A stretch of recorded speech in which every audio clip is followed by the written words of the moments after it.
యాక్చువల్గా అసెంబ్లీలో కూడా మేము చెప్పినాం. ఆ రోజు బీఎస్సీ మీటింగ్లో ప్రశాంత్ అన్న నాతో ఉన్నారు.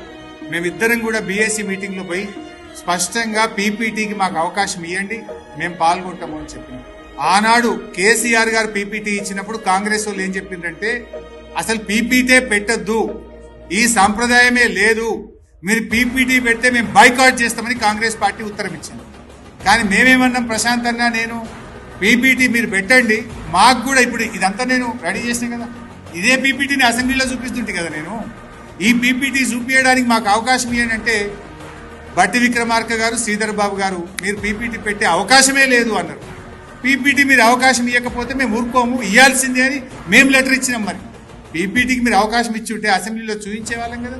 నిన్న కూడా ప్రశాంత్ అన్న ఇదే భవన్లో పొద్దున 10ంటికి ప్రెస్ మీట్ పెట్టి పీపీటీకి అవకాశం ఇస్తే అవమానాలైనా భరిస్తాం, ఈ రాష్ట్రం కోసం మళ్ళీ అసెంబ్లీకి వచ్చి మేము పీపీటీ ఇవ్వడానికి సిద్ధంగా ఉన్నామని నిన్న ఉదయం 10 గంటలకు ప్రశాంత్ రెడ్డి గారు భవన్ నుంచి ప్రెస్ మీట్ పెట్టి కూడా ప్రభుత్వానికి విజ్ఞప్తి చేసి, నువ్వు పీపీటీ ఇవ్వడానికి భయపడ్డావు, ఎందుకంటే ఇవన్నీ బయటపడతాయి, నీ బండారం బయటపడుతుంది.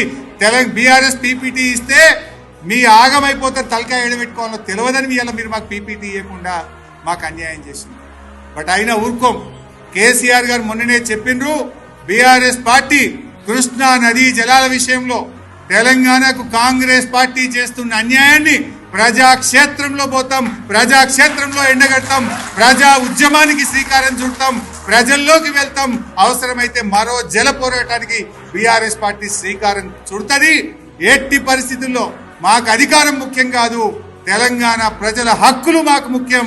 ఆ హక్కుల కోసం ఎంత దూరమైనా బీఆర్ఎస్ పార్టీ పోరాటం చేస్తుంది.